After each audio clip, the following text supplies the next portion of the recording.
Alors voilà, nouvelle histoire, ça sera la troisième. Celle-ci aussi, je veux partager cette expérience. C'est une histoire d'entreprise. Histoire d'entreprise. J'ai été déçu de la finalité et du travail effectué dans cette entreprise. D'ailleurs, elle n'existe plus. Ça prouve bien ce que je pensais déjà à l'époque.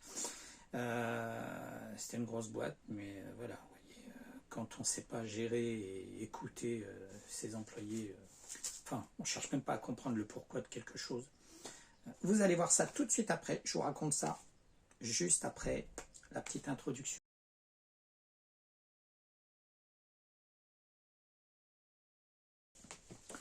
Donc voilà, troisième histoire que je vous raconte. Là, c'est, comme je vous ai dit juste avant, histoire d'entreprise. Donc je vais essayer de faire plus court que la dernière fois. Histoire d'entreprise, c'est une grosse société.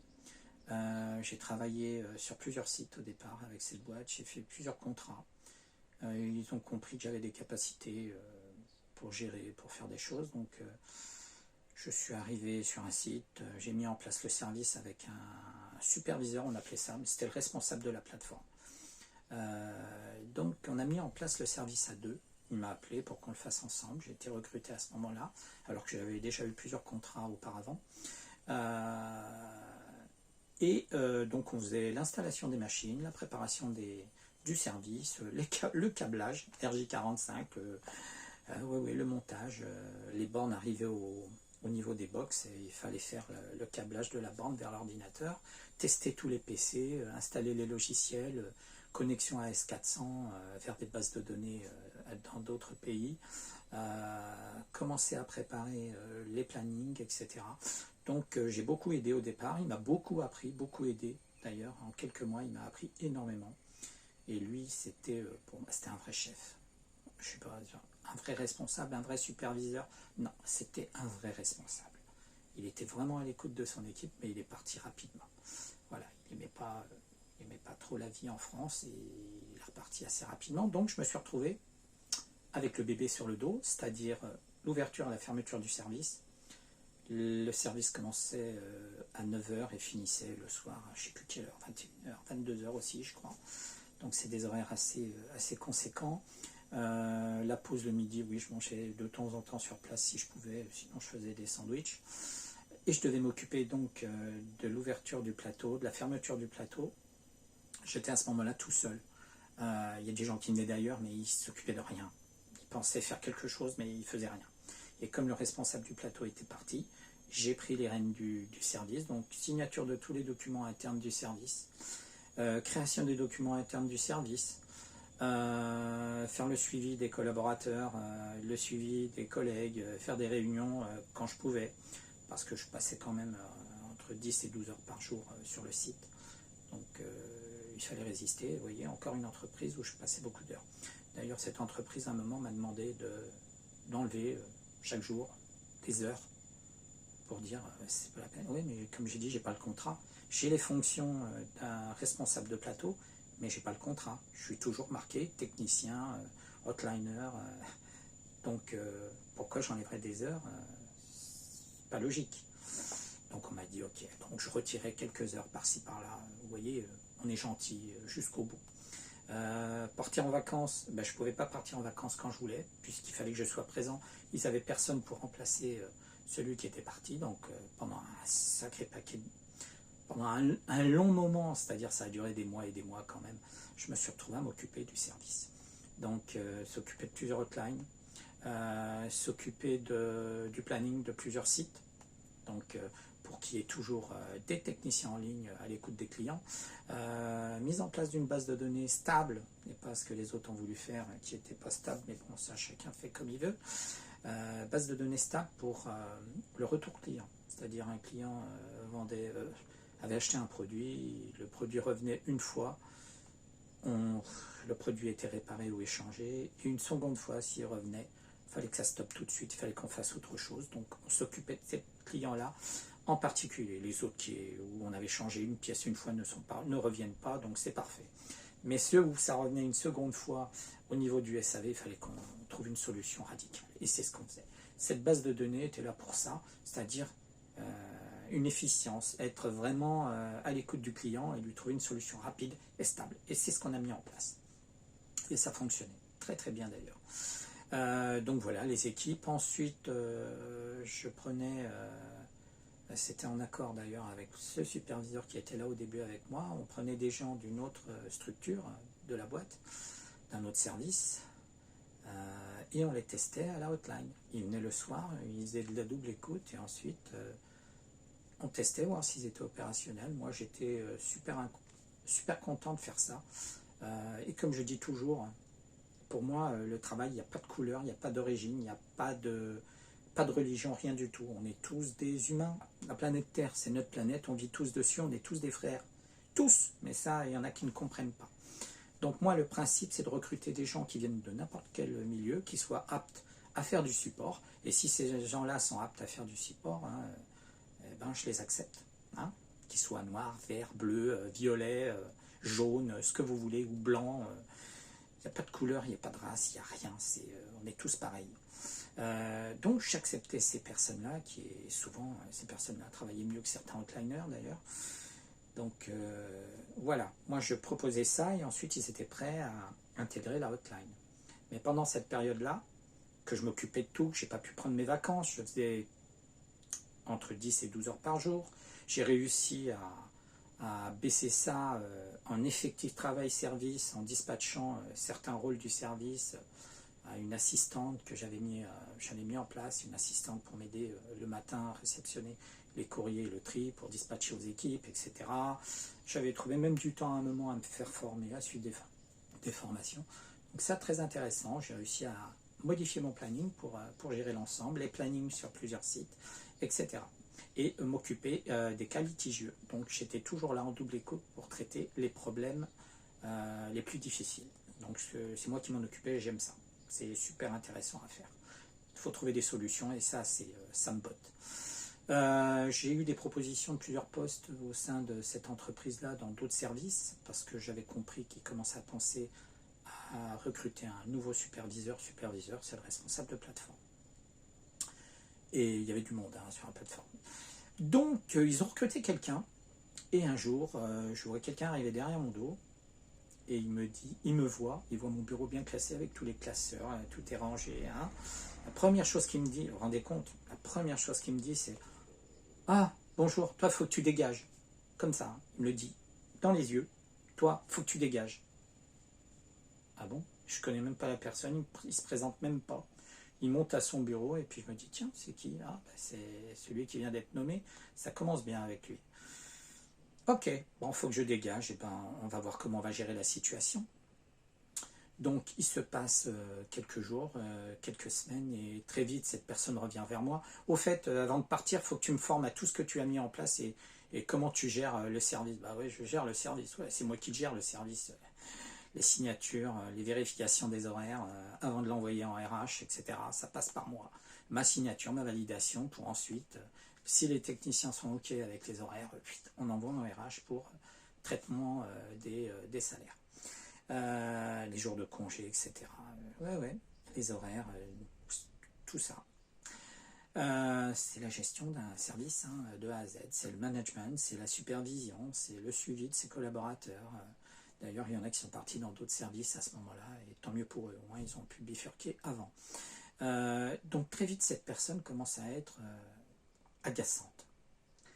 Elle me presse, chaque jour qui passe, elle me presse. Je me dis comment je vais faire pour m'en sortir. On me propose un autre service, on me propose un autre service, un package pour faire autre chose. Ça ne m'intéresse pas. J'ai pas envie, c'était pour faire quelque chose pour l'ingénierie, mais ça ne m'intéressait pas. C'est pas ce que je voulais. Quand vous gérez un service, vous l'avez mis en place et vous l'avez optimisé, vous avez envie de voir votre bébé avancer avec vos idées. Et très vite, les idées de ce responsable, c'était vendre du produit, un technicien devait vendre du produit, la ligne devenait payante, enfin voilà, tout ce qui fait qu'une structure va couler après. Parce qu'un ordinateur, quand vous l'achetez, ou du matériel informatique, ou n'importe quoi, si vous commencez à bifurquer, à faire tout payer, à un moment, vous avez moins de clients, c'est logique. Allez expliquer ça aux responsables. Donc très vite, cette personne continue de me presser, et puis Il y a eu un déclic à un moment. À l'époque, on ne pouvait pas parler de ça, parce que ça ne servait à rien, on ne pouvait même pas aller au prud'homme ni rien. Alors ce que je fais, il m'appelle à son bureau, il y a un collègue qui arrive, qui est à côté, qui est son bras droit, qui est devenu son bras droit. Moi j'appelle ça un lèche. Ouais. Mais bon, depuis le début, il était lèche comme ça. Et il voit bien comment il est, et il n'y a pas de réaction. Je rentre dans son bureau, je la porte, lui il est prêt à sortir, et le responsable dit oh, c'est quoi tous ces gens là qui viennent de l'autre service et des autres services et conformes là et puis là il commence à traiter les gens de noms d'animaux. Je rentre pas dans le détail, hein. Noms d'animaux, je cherche à comprendre pourquoi. Pourquoi il montre, il dit tiens telle personne c'est ça, telle autre c'est ça. Oh punaise. Quand vous faites tout votre taf à fond pour placer des gens qui ont un niveau, qui savent se vendre, qui sont des super futurs outliners, et vous entendez un mec appeler, un mec, ouais, pour moi c'est un parasite. Ce responsable, c'est pas un responsable, c'est un parasite. Traiter les gens de noms d'animaux, je ne supporte pas. Et là, ça a été le déclic. Je crois qu'en 2-3 jours, j'ai commencé à faire un brouillon de mail. J'ai fait un brouillon comme ça, une tartine. N'oubliez pas que j'étais en contact avec des structures qui étaient dans plein de pays. Hein. J'ai envoyé des mails, etc. Ce jour-là, je fais un brouillon chez moi. Je reviens le matin, parce que je ne pouvais pas l'envoyer. Voilà, j'avais pas tout ce qu'il faut pour le faire. Je ne prenais pas de disquette. On faisait attention aux procédures. Donc j'ai fait mon mail, j'ai tapé, j'ai envoyé aux responsables de différents pays. Je voulais voir leur réaction. J'ai pété un plomb, j'ai dit j'en ai marre. On n'arrive pas à gérer, j'ai sorti n'importe quoi. Ce que je voulais, c'est me faire virer, mais proprement. Sinon, je sors les informations. Donc, très vite, pas de reconnaissance, je m'en suis rendu compte tout de suite. Dès que j'ai envoyé ce mail, 1 heure ou 2 heures après, ils reçoivent des infos de plusieurs dirigeants de d'autres structures dans d'autres pays en disant faut le virer. Oui, mon responsable voulait me virer aussi déjà. Donc, il voulait que je dégage, comme je vous dis. Hein. Toi, tu dégages, ouais, c'est cool. Donc, qu'est-ce que je fais? J'ai envoyé ce mail, je savais que j'allais envoyer. Et il y a des choses que eux, c'est marrant, ils sont dans l'informatique, ils sont intelligents. Il y a une structure, c'est des boîtes qui sont au top à cette époque-là. Et ils pensent que moi, je ne suis pas au courant de la normalisation des choses, des emails, du suivi des mails, de la validation d'un mail.